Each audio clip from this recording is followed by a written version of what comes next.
the Sea Born FX24, with an overall length of 23 feet 9 inches, a beam of 8 feet 6 inches, and max horsepower rating of 300.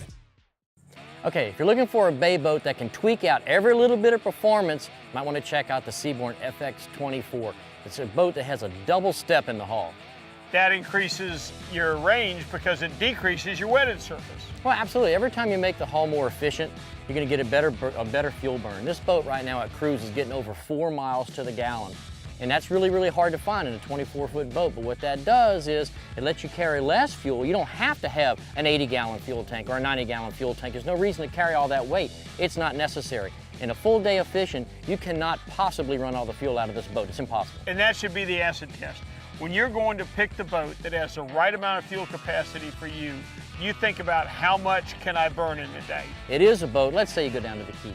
It is a boat that you can run out and chase dolphin and sailfish in the morning, come back in and make that run from Islamorada all the way out to Shark River if you want to, because you've got the hull that can handle the rough water and you've got the efficiency that can handle the range that you need. That's where a bay boat really, really shines.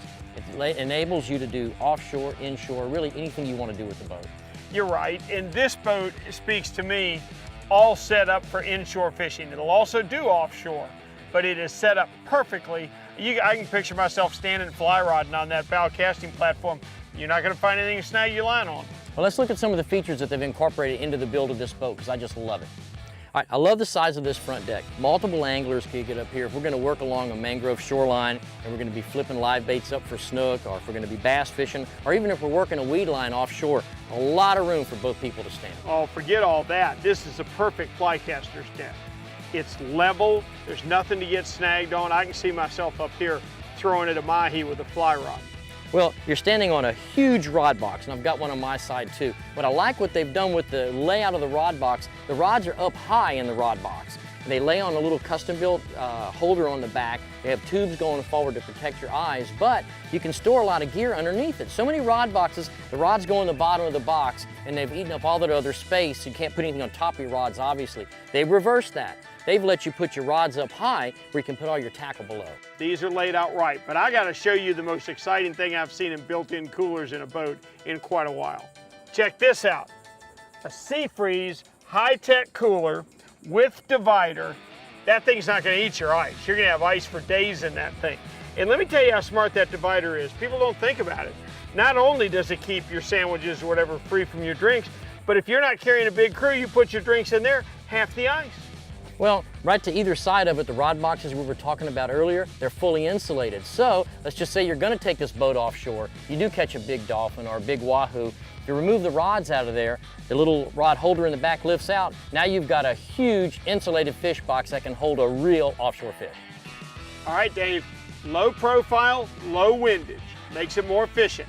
It fits this boat to a T. And let me tell you something, they nailed it on this rocket launcher. Oh, I like the design of it. It's easy to lean against. It's also very comfortable to sit in.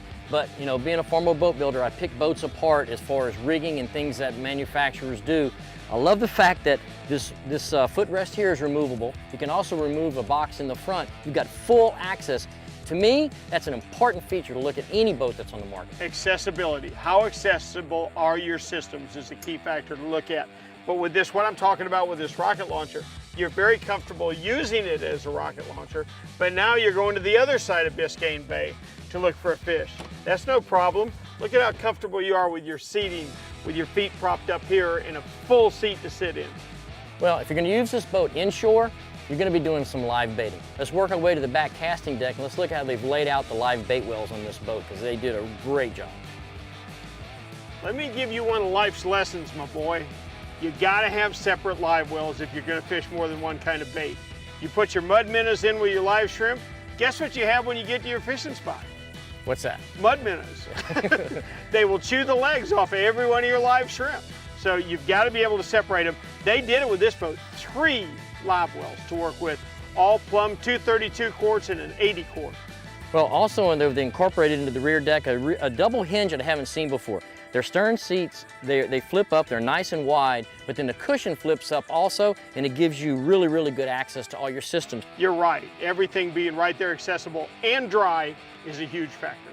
If you're considering a 24 bay boat, you better put this FX24 tournament from Sea Born on the list.